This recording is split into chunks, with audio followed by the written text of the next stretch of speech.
Bonjour Gabriel, Bonjour. bienvenue dans ce forum des humanités que vous connaissez déjà, puisque nous avons déjà consacré une séance l'année dernière à Marcel Proust, et nous avons décidé de revenir ensemble pour traiter d'un auteur tout à fait différent, qui est Bret Easton Ellis, pour son chef-d'œuvre, son roman culte, American Psycho. Alors avant de débuter, je vais rappeler, et c'est pas commun, le contexte dans lequel nous avons décidé de parler de ce livre.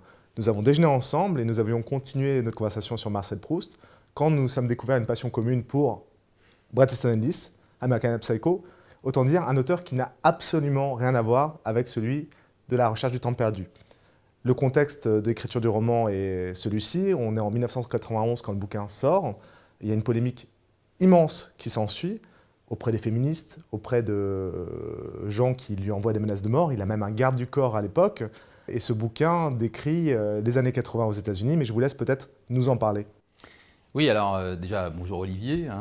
Donc Bret Easton Ellis, en fait, on peut présenter le contexte. Donc il y a trois éléments contextuels, à mon avis, importants à dire. C'est d'abord l'auteur, ensuite ce livre-là, et puis l'époque dans laquelle il s'inscrit, que vous avez commencé à décrire. Donc Bret Easton Ellis, à l'époque qu'on peut considérer, est un jeune auteur américain prometteur.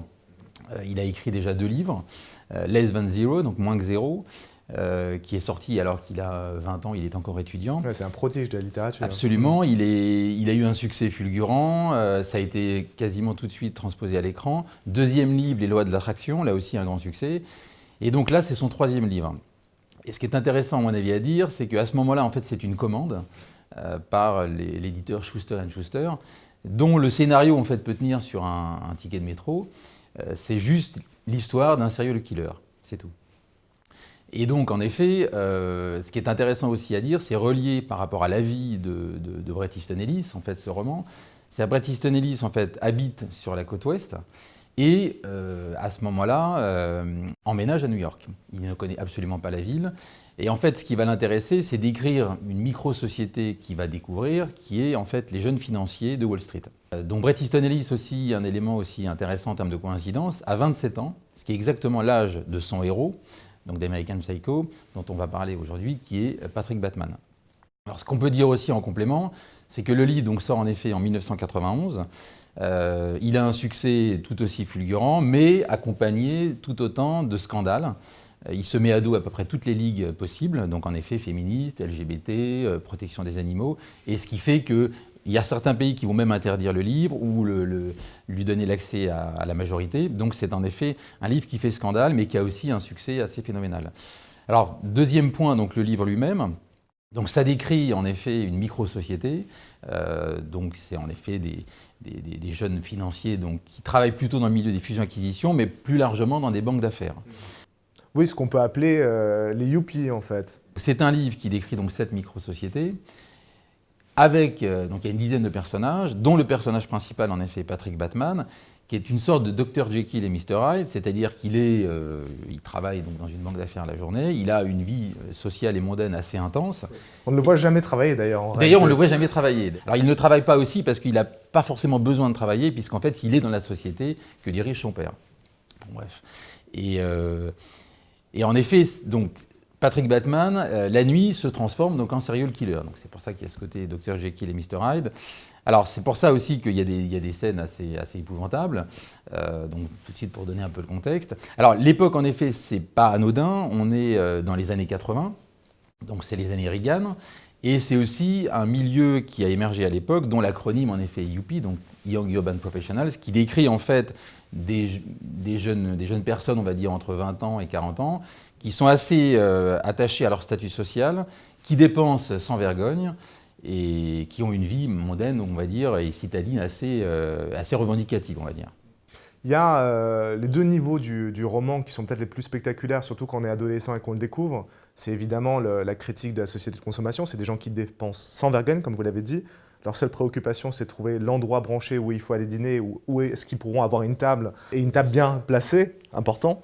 Mais il y a aussi l'autre dimension qui est peut-être la plus visible, mais la plus réductrice aussi, c'est la violence pornographique du roman.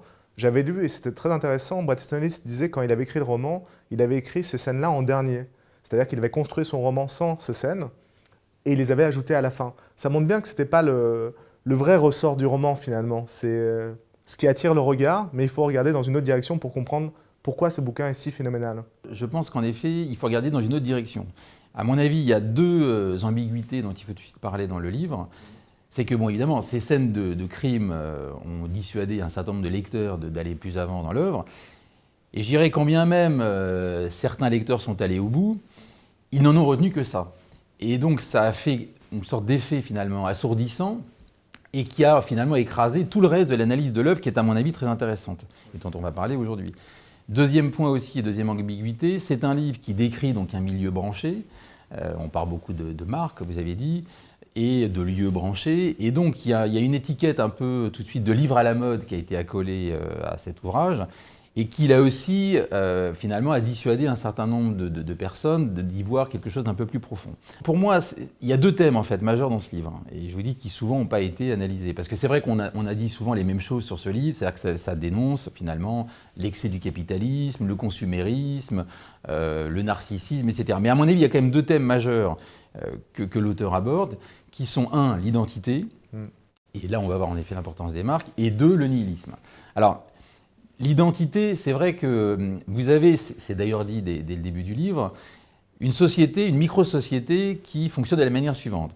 Les gens sont tous à la fois bien portants, riches et beaux, et bien habillés. Donc c'est vrai que dans cette micro-société, l'enjeu d'être différent, d'être un individu, va devenir extrêmement technique.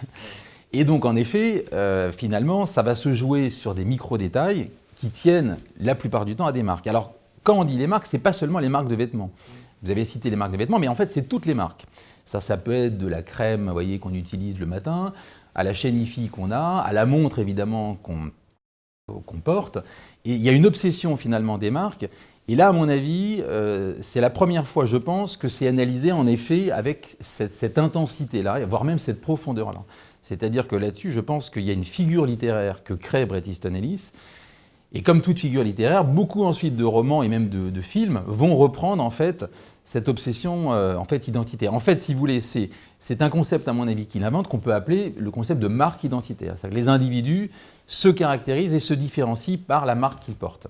Alors il y a un deuxième point à mon avis qu'on peut dire par rapport à cette identité, c'est que finalement l'individu, si on résume en fait, c'est trois parties, enfin c'est trois éléments on va dire. C'est la tête, l'esprit, le cœur et puis le corps.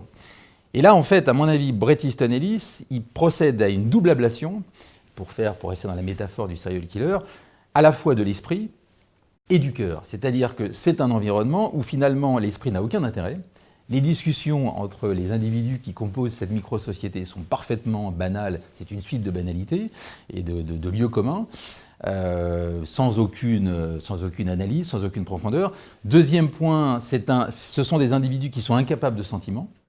C'est-à-dire que, par exemple, vous prenez Patrick Bateman, donc, le seul début de sentiment qu'il a, à mon avis, à un moment donné, c'est pour sa secrétaire, qui s'appelle Jean, et qui est la seule parmi les 10 personnages principaux à ne pas faire partie finalement de ce milieu-là. Et du coup, il est un peu, vous voyez, déstabilisé, et il ne sait même pas d'ailleurs s'il doit la séduire, s'il peut la séduire.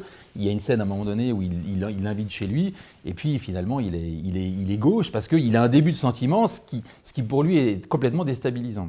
Et donc en fait, pour reprendre la composition de l'individu, finalement, c'est un individu qui n'existe que par son corps. C'est-à-dire qu'après cette double ablation subie, l'individu, on va dire, d'American Psycho n'existe que par son corps. Et encore, sans faire de mauvais jeu de mots, c'est un corps vide. C'est un corps sans esprit, c'est un corps sans cœur. C'est un corps, alors c'est vrai, qui d'extérieur présente bien. D'ailleurs là-dessus, le film, à mon avis, est intéressant. Donc le film sort en 2000, donc, qui met en scène donc, American Psycho, réalisé par une réalisatrice qui s'appelle Mary Ramon. Et en fait, le rôle principal donc, est joué donc, par Christian Bale. Et avec assez de talent, justement, jouer, vous voyez, ce côté bien à l'extérieur, mais complètement vide à l'intérieur. Et en effet, c'est un corps qui est vide, et même, vous voyez, les relations, on va dire, purement sensuelles ou même sexuelles, sont là aussi, soit elles sont, on va dire, achetées, c'est-à-dire c'est des scènes en fait, de prostitution avec des prostituées, ou alors c'est des scènes de pornographie, et donc là aussi, on est dans un côté marchandisation, vous voyez, du corps. Donc finalement, en résumé, l'individu, à ce moment-là, une sorte de mannequin, vous voyez, qui porte en fait les marques d'un couturier, etc. Et donc là, je pense qu'il y a une réduction absolument inouïe, une dégradation absolument inouïe de l'individu en tant que tel.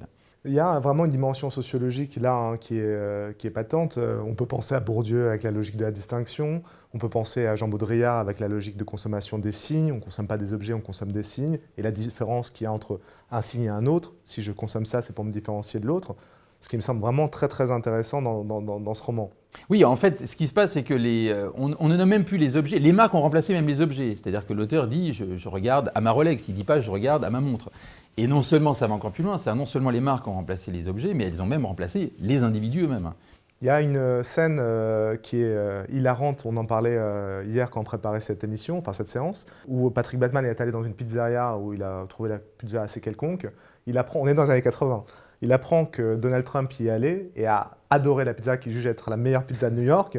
Et il change d'avis littéralement devant son camarade en disant « Peut-être que je me suis trompé, peut-être finalement que cette pizza est la meilleure ». Ces gens-là n'ont pas de désir propre, ils ne savent pas qui ils sont. Alors ça fait écho à ce que vous dites à un deuxième pour moi grand thème qui est abordé par l'œuvre, qui est le thème du nihilisme. Alors juste, pour résumer, pour faire simple, le nihilisme c'est quoi finalement? C'est quand les valeurs n'ont plus de valeur précisément.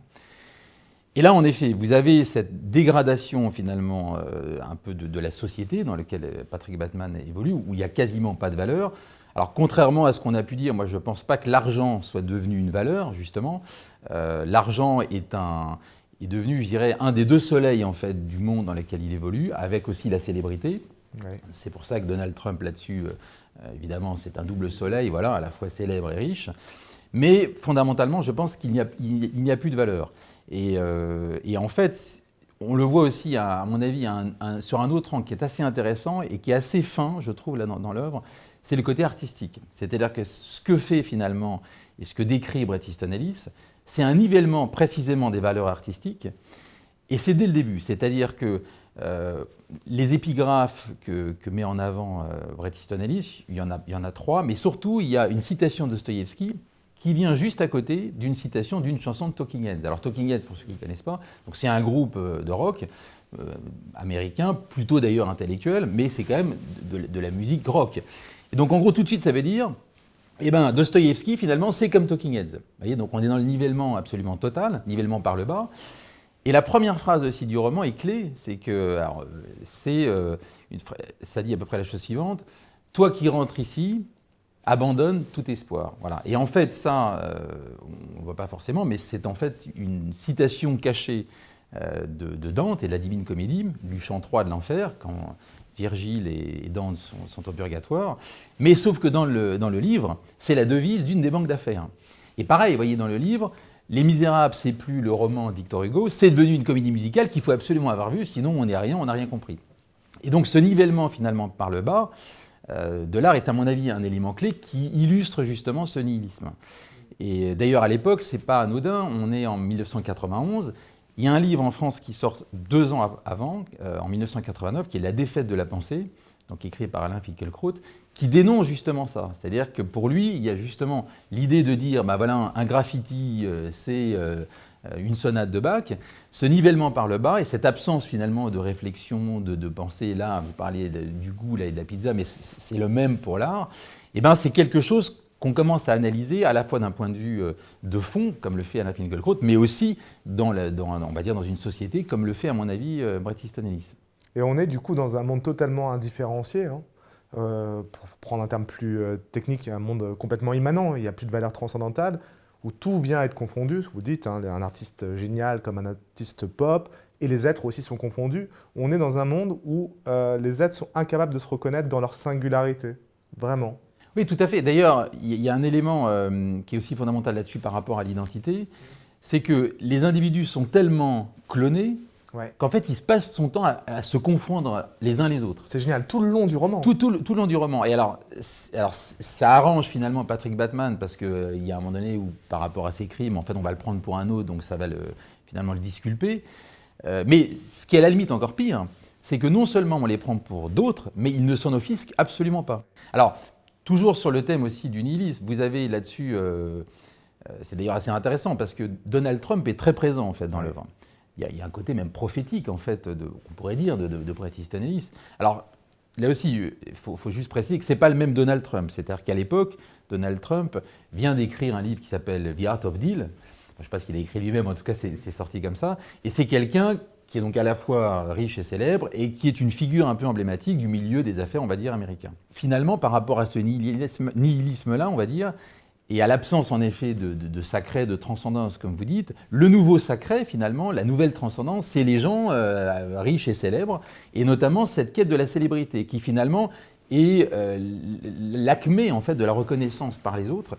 Et donc le héros Patrick Bateman passe son temps finalement à croire qu'il a aperçu justement Donald Trump, ou alors d'ailleurs sa femme, qui à l'époque s'appelle Ivana et non pas Melania. Mais vous voyez, Donald Trump, c'est le héros absolu du personnage principal. Donc on a en effet une dégradation absolument inouïe, quelque part. Alors d'ailleurs, ça a été analysé aussi, par exemple, par René Girard. Oui. René Girard, dans Mensonges romantiques et vérité romanesque, explique bien qu'en fait, dans une société moderne et postmoderne, vous avez une dégradation finalement du médiateur, ce qu'il appelle le médiateur.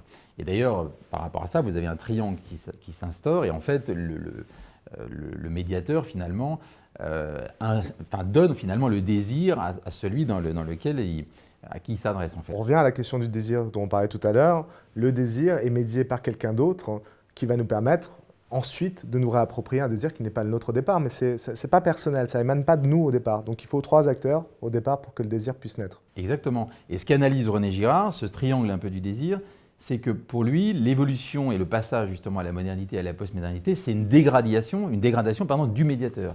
En gros, si vous voulez, pour résumer, on passe, si on prend 1830 et le rouge et le noir, Julien Sorel, finalement, son médiateur, c'est Napoléon. 160 ans après, vous voyez, on passe de Napoléon à Donald Trump. Et là, on n'est plus dans la postmodernité, on est quasiment dans l'ultra-modernité. Il y a quelque chose sur la célébrité qui est intéressant, qui parle aussi d'aujourd'hui, c'est qu'on a l'impression que dans un monde sans Dieu, sans transcendance, c'est la seule façon de contrôler son destin, d'avoir une maîtrise sur son destin. Et toute l'histoire de Patrick Bateman peut être lue comme ça, comme quelqu'un qui ne supporte pas le manque de contrôle, les contrariétés venant de l'extérieur, comme un enfant, hein, c'est totalement infantile comme réflexe, et qui a des pulsions de rage et d'impuissance quand le monde le contrarie. Je n'ai pas obtenu la table que je voulais. Un tel m'a humilié. Alors, on ne sait pas pourquoi il l'a humilié, mais il y a des scènes. Il y a une scène aussi qui est hilarante, je trouve, avec Tom Cruise. Là aussi, elle est prophétique, parce que Tom Cruise est l'archétype du psychopathe, en fait, dans ce roman, où c'était juste le jeune premier d'Hollywood.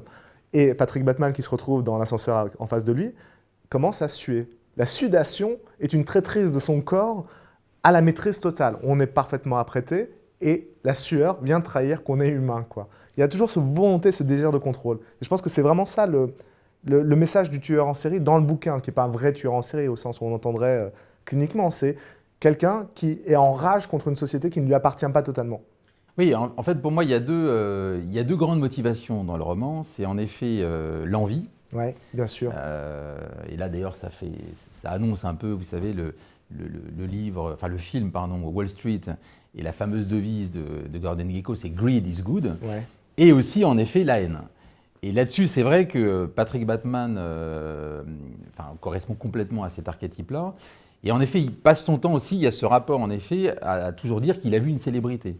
Parce que, justement, ça va quelque part dans la quête de sa différence et de dire, bah voilà, j'ai vu quelqu'un, donc je m'attribue un peu de son aura, dans son halo sacré. Et en effet, là aussi, on a une dégradation complètement, et c'est pour ça qu'on peut parler, à mon avis, aussi là, de nihilisme, en fait. Alors, il y a une dimension qui a certainement fait beaucoup dans le succès, mais aussi dans la critique qui a été adressée au roman, c'est son ambiguïté, notamment dans la position de l'auteur par rapport à son personnage. On ne sent jamais Bret Easton Ellis se désolidariser de son personnage dans le roman. Tout est analysé de façon très factuelle, très froide, mais est-ce qu'on ne peut pas dire pour autant qu'il y a quand même une critique qui est portée et adressée, une critique de moraliste de Bret Easton Ellis sur la société des années 80 ? Du coup, il faut évoquer le style. Parce que souvent, c'est l'arme, on va dire, du moraliste. Bret Easton Ellis se revendique comme un moraliste. À mon avis, à tort. Parce que je pense... Alors, il appartient à l'époque à un courant littéraire qu'on a appelé les minimalistes, c'est-à-dire des jeunes auteurs dont le plus connu, à mon avis, est Jay McInerney, qui lui est un véritable New-Yorkais, enfin un véritable au sens... D'ailleurs, qui continue à... Voilà, exactement. Et lui, il écrit, vous citiez tout à l'heure Balzac, il essaye de faire un peu une œuvre à la Balzac version Manhattan, en fait.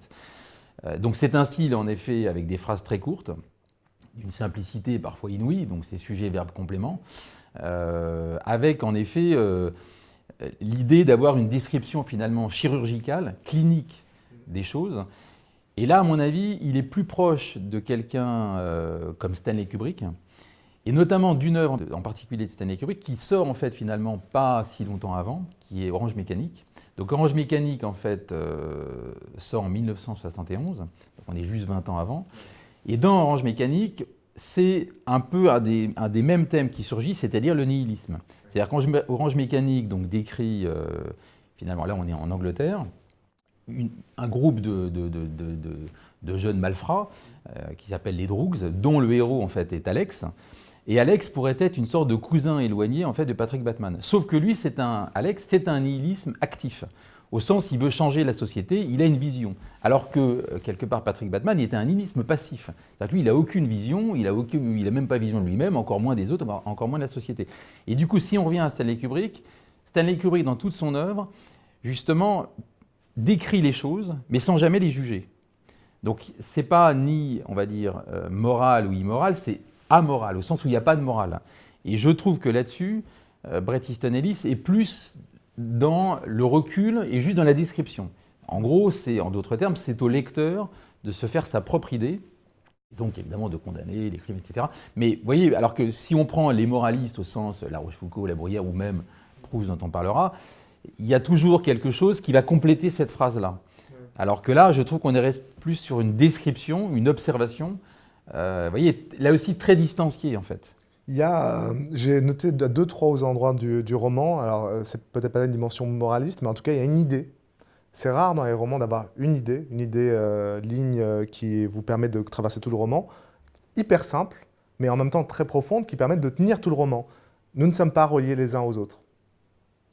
Ça, je trouve ça extrêmement fort, c'est-à-dire que toute notre philosophie du contrat social fait que nous sommes en lien, nous sommes obligés d'être en cohésion, voire même par la violence. C'est-à-dire qu'il peut y avoir de l'affrontement, mais le lien est fondamental pour faire société. Et là, on a une société où nous ne sommes pas reliés les uns aux autres. Ça, c'est vraiment une idée extrêmement forte, je trouve, dans ce roman. Oui, en fait, je pense que là-dessus, vous avez une absence en fait totale. Ce livre raconte aussi une absence. Ouais. C'est l'absence déjà de l'individu par rapport à lui-même, mais c'est aussi l'absence de l'individu par rapport aux autres, donc impossibilité de faire des interactions, et par rapport au monde plus largement qui l'entoure.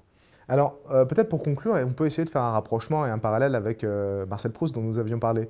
Est-ce qu'on pourrait dire qu'il y a une communauté d'esprit entre ces deux auteurs? Alors, peut-être pas communauté d'esprit, mais en tout cas, je pense qu'il y a plusieurs analogies qu'on ne voit pas forcément. Et puis, il y a aussi des différences fondamentales. Les analogies, à mon avis, sont les suivantes. D'abord, vous avez une sorte de continuum, en fait, qui raconte un peu l'histoire de l'Occident. C'est-à-dire, là aussi, en fait, il n'y a pas tant d'espace temporel que ça, puisqu'en fait, il y a 80 ans, à peu près, entre La Recherche du temps perdu et American Psycho. Donc, c'est quoi? C'est 3-4 générations. Vous voyez, on pourrait dire que Patrick Bateman serait une sorte d'arrière-petit-fils d'un des personnages de La Recherche qui aurait émigré à Manhattan. Mais au-delà de ça, on n'est plus dans le même moment, si vous voulez, de l'Occident. C'est-à-dire que chez Proust, vous avez donc là aussi une micro-société qui est le Faubourg Saint-Germain. On est à l'apogée, on va dire, un peu culturel et même économique encore de l'Europe. Le roman se passe à Paris, il pourrait se passer à Vienne. Et en fait, qu'est-ce qui va se passer en fait, entre ces 80 ans? Et c'est d'ailleurs le principal facteur de transformation dans la société proustienne, la Première Guerre mondiale. Vous avez 2 guerres mondiales qui sont un peu le suicide de l'Europe. Et puis ensuite, donc, les États-Unis prennent non seulement le pouvoir par rapport à l'Europe, mais aussi prennent le pouvoir par rapport à l'Union soviétique. Et ça, en fait, ça vient juste d'arriver. C'est-à-dire qu'on est à la fin des années 80, donc c'est Ronald Reagan aux États-Unis, qui finalement marque le triomphe en fait, d'une Amérique absolument solitaire, et dont New York, là-dessus, peut être en fait un symbole. Donc, pour moi, là-dessus, il y a une continuité. Ensuite, c'est vrai qu'il y a pas mal de choses qu'on peut comparer. La narration, hein, c'est première personne du singulier. Sauf que là, il y a aussi une différence fondamentale, c'est que Proust est au passé. Et pourquoi? Parce qu'il y a un lien avec le passé, le présent, le futur, alors que dans American Psycho, on est fondamentalement sur le présent. On n'est que dans le présent. Et on ne peut pas d'ailleurs, on s'inscrit, on ne se rattache ni au passé ni au futur. C'est là où on peut voir encore le nihilisme. Troisièmement, vous avez de l'humour aussi là où on ne l'attend pas quelque part. C'est-à-dire que souvent dans un classique comme La Recherche du temps perdu, on ne s'attend pas à avoir des choses très drôles et même hilarantes et même des passages grotesques. Et bien là aussi c'est pareil, dans American Psycho, il y a un certain nombre d'humour, de scènes drôles sur en effet les gens qui se confondent, Donald Trump qui est partout et que... Enfin bref, vous avez aussi Mais à mon avis, le principal point finalement, où l'un des deux romans, enfin American Psycho prolonge le précédent, je pense que c'est sur le snobisme. C'est que si vous voulez, on passe en fait dans la recherche du temps perdu, vous avez un désir de reconnaissance de l'ensemble des individus, avec deux organisations, donc le Salon Verdurin et le Salon Guermantes. Et donc en fait, ce snobisme, ce désir de reconnaissance, finalement aliène l'ensemble des personnages, sauf peut-être 3 personnages, donc Swann, Charlus et le narrateur, alors que là, ils sont tous aliénés, et on dirait qu'on est passé un peu d'un désir de reconnaissance à un délire de reconnaissance. Et puis, à mon avis, il y a 3 différences fondamentales, qui est là, à mon avis, le parcours du héros.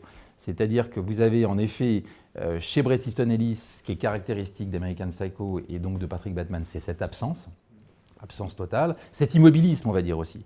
Parce que c'est quelqu'un qui est dans le même endroit, qui ne bouge pas, et ce qui est intéressant, c'est qu'au fur et à mesure du roman, il fréquente de manière de plus en plus obsessionnelle les mêmes lieux. C'est-à-dire que c'est chez lui, les scènes de crime, un peu son bureau, et puis c'est le pressing où il faut laver ce qu'il a fait la veille, et puis le club vidéo où il faut ramener les vidéos, en avoir des nouvelles. Donc il y a un côté compulsif en fait.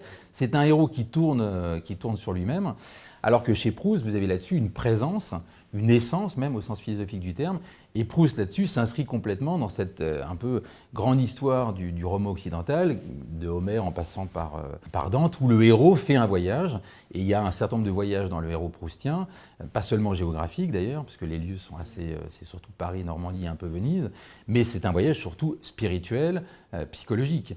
Et là, il y a une vraie construction, une vraie essence. Deuxième différence, à mon avis, fondamentale, c'est que là, vous avez chez American Psycho une aliénation, c'est-à-dire quelqu'un qui, par ignorance de lui, des autres, finalement, tourne sur lui-même et donc n'avance pas, alors que chez Proust, vous avez une libération, d'une sorte de même une dimension épistémologique, d'une connaissance, là aussi, de lui, des autres, du monde, que crée le narrateur. Et enfin, troisième et dernier point, à mon avis, ce qui est là aussi le plus intéressant, c'est que finalement, American Psycho raconte l'histoire d'une impasse.